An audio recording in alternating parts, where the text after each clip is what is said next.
anonzi akadeedzera akati zvadhako muti uno wese wazara magetsi. Saka Bernard ndopa akakandwa nemagetsi pano akwa pabhandi rake aramba akanamira ipapo mbatogwina ari pamandi ipapo mbatofira ipapo. Chitiko isusu takazodedzwa chitiko chikunzi chakaitika kuma8 ine chakabatikana chacho kuti mukomana yakazotakurwa masikati angoswera aripo vanhu vachiona mufi hama dzake dzazouya dzikatopopota futi which means kuti tikanoenda deep down mukati patone imwe nyaya iri behind. Plus takukumbira kana iri zesa ngaiuye iteme miti yese iri pasi petambo dzemagetsi.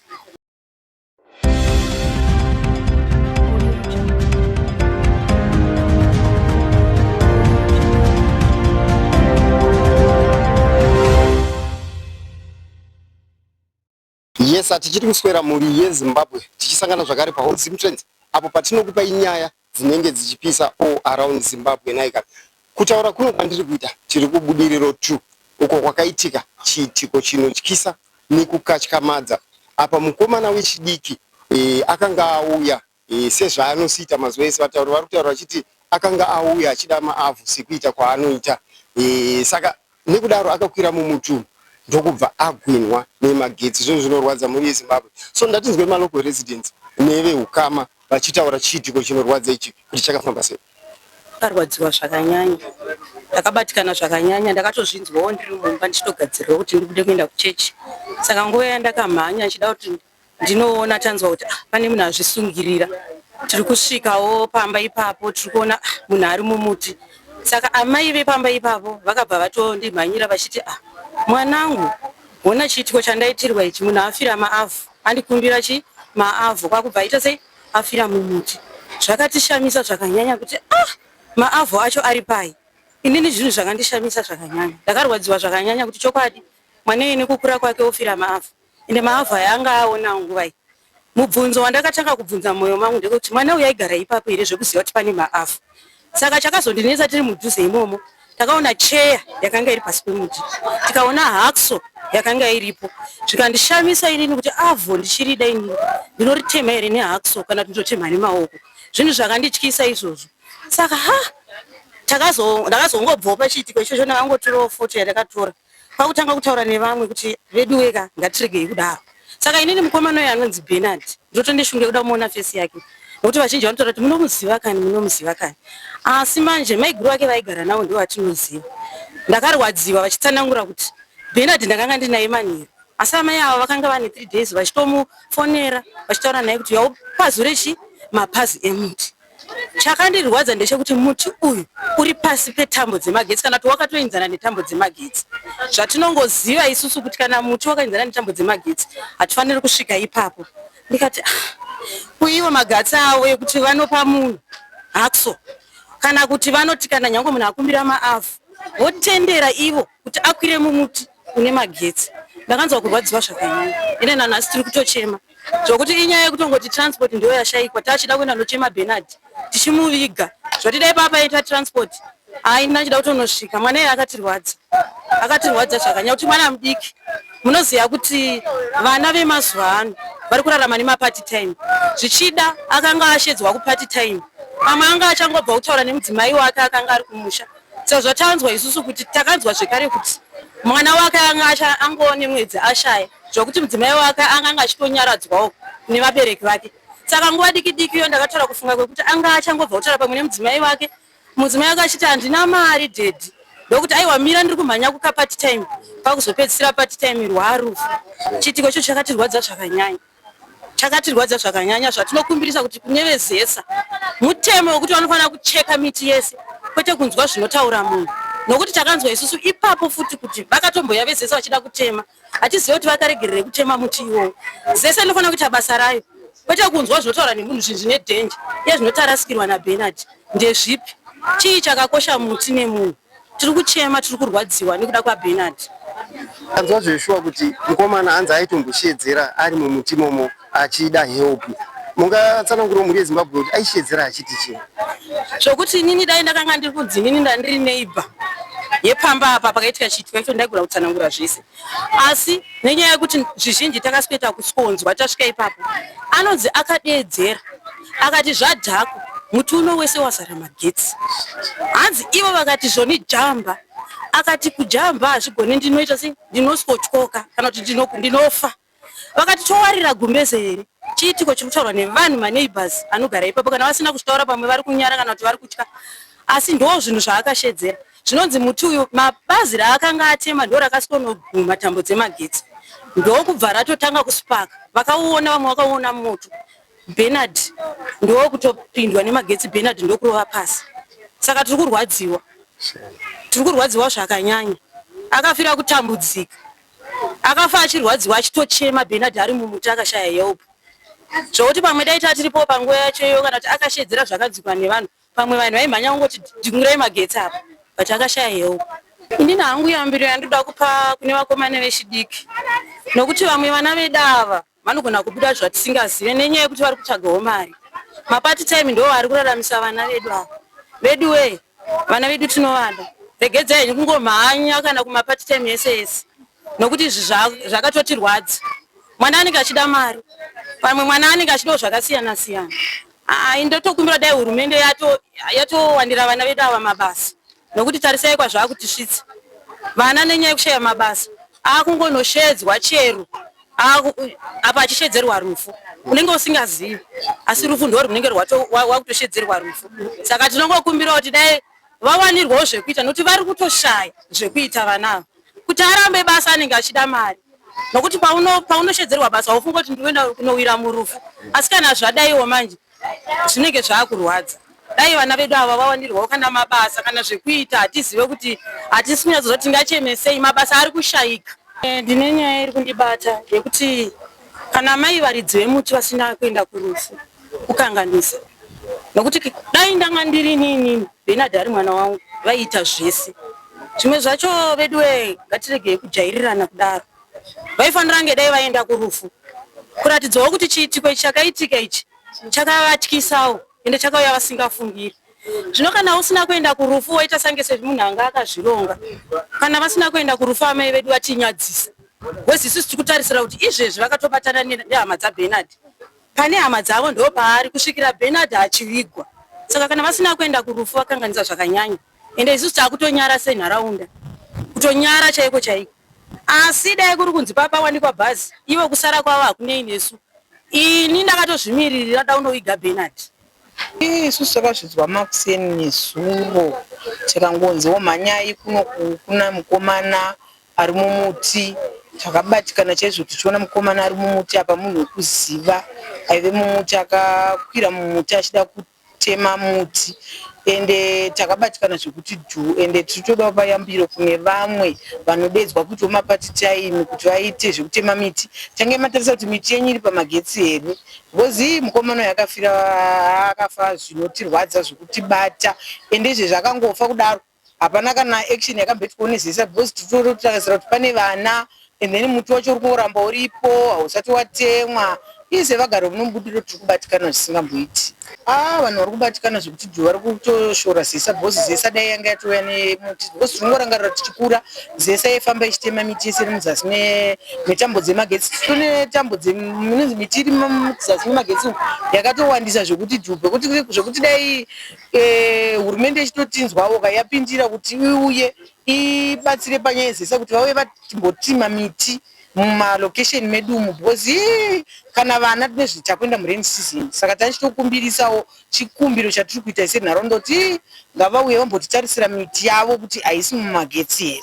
Yambiro ndoda kunyanya kupa kuvana vedu vatinavo vechidiki, tiri kutora kupa yambiro kuti izvezvi vana vanenge vada michero yangu vekuti mango dzakuda kumweibva, vana ngavatarise, especially ndo pangu yambiro, but isusu vakuru tisu tinofanira kutanga kutotarisa kuti miti yedu iri muzasi memagetsi ngatiitei kuti titese titeme, titry isusu vane dzimbawo dziri madhuze nemagetsi, ngatitry kuti miti yedu itemwe. Kana iri pamagetsi tapota musateme imi, endai pazesa senge ichitogara padhuze nevanhu vepazesa apa, pavaona vachiuya zvinandimire ipapa tivati uyai tine muti wedu uri pazasi pemagetsi, tapota vanhu musateme miti iri pazasi pemagetsi mega, munofira mahara. chitiko isusu takazodedzwa chitiko chikunzi chakaitika muma8 ma8 dzemakuseni alright then takabatikana chaizvo kuti mukomana yakazotakurwa masikati angoswera aripo vanhu vachiona. Senyika yedu tinofanira kuti kana pachinge paitika zvinhu zvakadaro ngavakurumbidze kubvisawo munhu zviitewo sechiremera tozoti zvinhu zviri kunetsa but papo ngavatibatsirawo nokuti munozoti vamwewo maonero atinoita anenge akasiyana siyana. Chokwadi tanzwa vamwe vatauri vachitaura kuti mukomana aitomboshedzera kuti ndibatsireiwo. Zvakatora nguva yakareba sei achideedzera kudaro? Mukomana ari kunzi akadeedzera achiti mumoto mune magesi ndojazvanzi nevanhu vanga vari pasanzi jamba, iye ndobva ati kuti ndijambe ndodona. Vamwe vanhu vanga vari pasanzi vakati tinokugama, saka iye nekuda kwekuti pamwe ndofunga anga kuda kutiraya kujamba ndopa akamva hakira ndofunga trauzi, nokuti akazoona paakabviswa kuti trauzi ranga rakahakira pamuti zvokuti pamwe dai anga akadonhawo, pamwe dai akakuwarawo zvake asi ari mupenyu. Zimbabwe tiri kuchema, tiri kurwadziwa, tinongotiwo kune mhuri yafirwa, tinoti tiri kuchema nemi vanhu vebudiriro, ende kune mukomana tinongotizorora murugare. Ende ndichiyambira kune vana vechidiki vasina mabasa, toziziva kuti zvakaoma, unenge uchitiraya kuti uite part time kuti ugone kuona kurarama. Musaziitise riski yekunopinda muzvinhu zvinozotisiya tese takasuwa mangwana. Ngatitarisei mabasa tiri kupiwa nevanhu maraini kuti tinomakwanisa here, hana njodzi here kwatiri, haasi padhuze here nemagetsi. Inini kuno kwanondiziva nekuti Keda zita rangu handingataureresa, asi handina chitiko chandingatide kutaura, asi da kubvunza inini kune munhu akaposta pasocial media penyu mimi achiti munhu aitemha maavhu. Tinoda kubvunza kuti mapazi aive pasi angabva kutemwa nebazi rakagwina munhu rarabva kutemwa richiratidza kuti rinyoro rakabva kupi? Chekutanga, imwe cheyanga iri pasi pemuti, bhemba rariripo nebheneti raitsvagei? Pambasina kana saga kana purasitiki rinoratidza kuti maavhu ane paari kuisirwa. Umwe mubvunzo, alright, munhu wacho yaizosiya munhu achimubvumira kutemha maavhu pamba pake, munhu anotaura kuti ane 2 years kana makore asina kuona chirudzii, after all wotomupa zvese izvozvo kutoti atokwira utotemha. Hakuna munhu anotemha maavhu nebheneti. Nai vabereki pana ambotemhawo maavhu nebheneti? Hapana.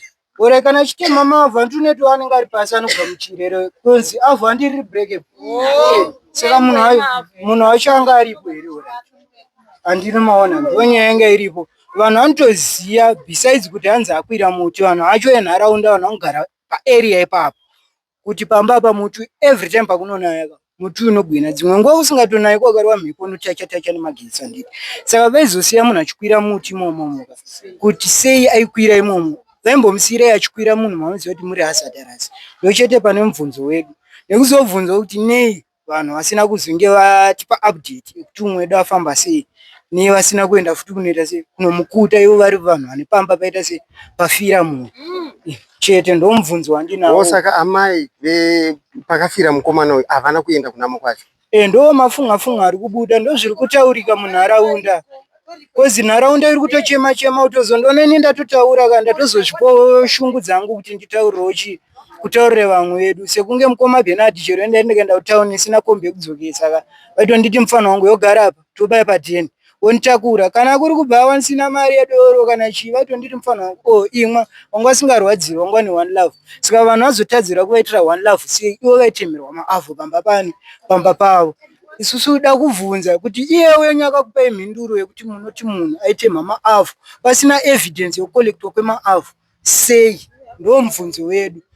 Ende mabheneti necheya nebhemba rariripo zvine mubvunzo watiri kuda kuti isusu upindurwe. Ndo pane nyaya kuti zvaitsvagei ipapo, nemabazi angabva kutemwa munhu wese akamaona, hapana munhu asiri kuziya. Mukafamba muchiri ferefeta, vanhu vanotokuudzai kuti anga aripo fresh. Alright, kana tichitaura fresh mungoziya chinhu chichangobva kudamburwa nerakatobvira racho.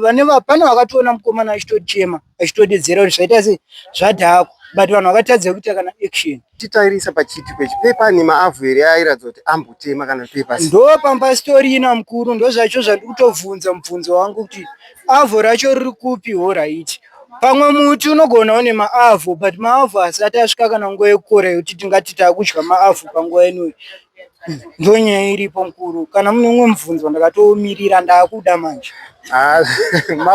Ndakuda mukuru. Saka takatarisana muchivanhu chedu munharaunda tinoziva kuti mumwe akashaya angava wenext door unoenda panhamo. Saka tingati chii kuna amai ava vasina kana kuenda panhamo yemunhu aivatemera muti wavo?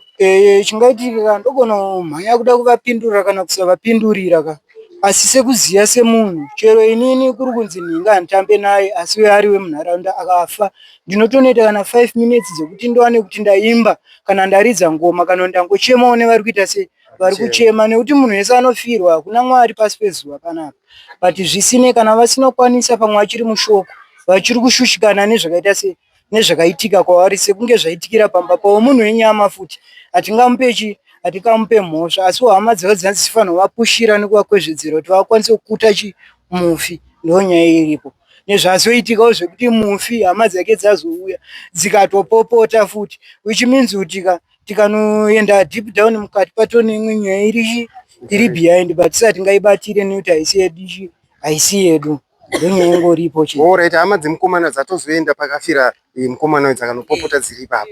Dzatoenda dzikanopopota dziripo, bvadzaita se bvadzaenda zvadzazotaurawo hatingakwanisi kubudisa nekuti mashoko aona ivo pachavo ndo vanoziyana, haisi nyaya yedu. Asi tangonzwawo sevavakidzani kuti kana mangwana zvazopanduka zvakuzoti maakuzouya kana kuzotaura futi kuti kochii takambosiya zvakadai, tinenge takuzokwanisa kupindura kuti pepe takasiyira papi panapa. Inini yambiro handina mukuru, chatinokumbira ndechototi vezesa ivo pachavo vatibatsirewo nevekanzuru kuchema miti idzi dziri mudhuze nemapower lines. Hongu hapana asingade muchero, muti ndo inotipa oxygen, inotipa chii. Tikada kumhanya kudzidambura zvimwe nguva dzinotipa matambudziko sezvakaita zvakaitika, isusu hatina chatokwanisa kuita. Ndo yambiro yandongovaudza chete kuti ngavasire vanoita se vanozvigona, veema voita sei vocheka miti, isusu pedu taita se tinenge tatopedza ipapo. Tinotenda mukomana, muomberere maoko agona mukomana. Indonzi mai moyo. Ndiri kubatikana zvikuti nekufa kwaBernard. Indogara panext door pake. Ndakatobudawo ndichifunga kuti pamwe imbavha, mai vacho vachichema vachiti Bernard wofira muti mangu, Bernard wofira muti mangu. Moto uchibvira mutambo dzemagetsi. Ndiri kubatikana zvikuru zvekuti dai paine bhazi rati uya kuzotitakura taenda kunovigawo Bernard. Ndarwadziwa naBernard. Nekusaendawo kwamai ava tichanzwisisa kuti chirudzii chekuti munhu anofirwa nemunhu pamba orega kuteerawo. Hatisati takamboona zvinhu zvakadaro. Tinongoti dai Mwari vatinyaradzawo. Bernard aitaura achiti zvoni vediwe ndibatsirewo ndiri kutsva. Mai andopa vakati ndiri kukandire gumbeze here ujambe, akati ndinotyoka ende muti wese wazara magetsi handisina kana pekubata. Saka Bernard ndopa akakandwa nemagetsi side raakanga akarembera mva haakwa pabhandi rake apo, akanohakwa pamhanti yemuti, mva aramba akanamira ipapo, mva atogwina ari pamhanti ipapo, mva atofira ipapo. So takatarisa polisi yakakwanisawo kuuya here nenguva pachiitiko ichi? Aiwa, polisi yakauya nenguva asi hatinozona yakangosvika ikati takudedza fire brigade because pane moto. Sinongopa vana yambiro yekuti vasakwire mumiti iyi, kana especially yakakurisa kudai so vana ngavasakwire mumiti inenge iri pasi petambo dzemagetsi, because muti uyu unodonzi makore ese muti uyu munguva yekunaya unotosipaka moto, uchibaka moto uchiafektwa nemvura nguva yekunaya iyoyo, zvekuti vanhu vepamba pavaitoziva kuti muti uyu unobaka magetsi. Saka hatizozive kuti chii chakanasoitika kuti muti uyu vanhu vaiziva sei wanga usina kutemwa makore ese. Zvinhu zviri kutibata. Saka sezvo vaiziva kuti muti uyu unotombobaka magetsi, sei vakazoshedza mukomana uyu ivo vaiziva kuti muti uyu unobaka magetsi? Ipapa handichaziva kuti sei vasina kumuyambirawo, because magetsi aitoveko patime yakaitika zvinhu izvi, magetsi anga atoripo panguva iyoyo. Ndinongoti hangu mukadzi waBernard ndiye wandiri kunyanya kuchema panguva ino, ndichingoti Bernard famba murugare. Ichokwadi takabatikana nazvo zvakanyanyisa nekuti mwana yeye akatirwadza.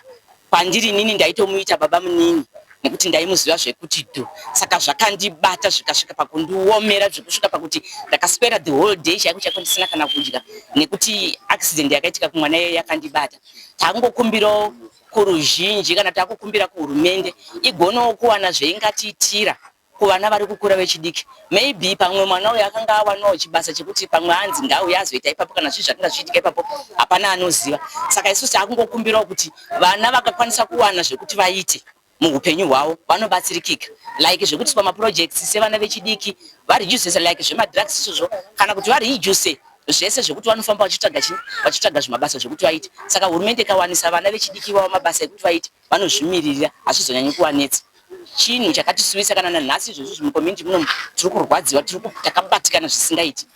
Plus takukumbira kana iri zesa ngaiuye iteme miti yese iri pasi petambo dzemagetsi. Whatever muti uyo wakamira papi, as long as muti uri pasi petambo dzemagetsi ngaubviswe, kuitira kuti haukwadzi ipapo chete, uchagona kukwadzawo vamwe vana kana kutodonhawo kana kukwadza dzimwe dzimba dzinenge dzakuzobatwa ipapo. Saka tatungokumbira chirongwa icho chokuti chiitwe, vafambe pasi pese pane tambo dzemagetsi dzese. Maresidents vari kugara vane miti yavo iri pasi petambo dzemagetsi, musarambidze vanhu kana vakuya kuzochekesa miti idzodzo. Miti ngadzichekwe tione kugara zvakanaka. Tiri kuparadzirwa vana nezvinhu zvisina kana nebasa rese zvatinenge takaona isusu vabereki, nekuti izvozvizvi muavho iyoyo wakakonzeresa kufa kwemunhu. Muchero unodyarwa uchidarika, asi upenyu hwemunhu haudzokeri pakare. Kusazonyatsozivisisa. Munoziva vanhu kana paitika chiitiko chakadaro vamwe tinotya kuswebera padhuze. Plus taitofungidzwa kuti magetsi iwa yaya nekuti akanga asita dzimwe. Tinoita kutya kuti panosvikawo pasi ipapo magetsi anenge achiripo, unogona kutongobatirawo kadini mukafa. Saka takanga takangomirawo kure kuti tizoziva kuti pane mabranches akanga azotemwa here kana kuti aitema here kana kuti aita nezvei. Izvozvo hatina kukwanisa kuziva. Chatinongoziva kuti takazongomhanyawo takamirirawo kure, ndo patakangoonawo mwana akatodini atorembera anga atofa kudhara. Pane time yakazosvika wefire brigade takazongosiyawo vari pamangwai dzadziri kumateni dzemakuseni, nekuti atambodzokawo mudzimba kuti timboona kuti tinobika here. Munoziva panoitika chinuka, tese tikamhanyira futi kuenda kune sini yaitika uko, tinosiya dzimba dzakashama. Unoona futi mbavha dzakutora futi advantage dzakuba. Saka takati tombobva tichimbodzoka kupi, tichimbodzoka kudzimba kuti tione kuti zvakamira sei. Asi zvinhu zvakatibata mucommunity muno muna nhasi izvozvi zvatina kana mufaro.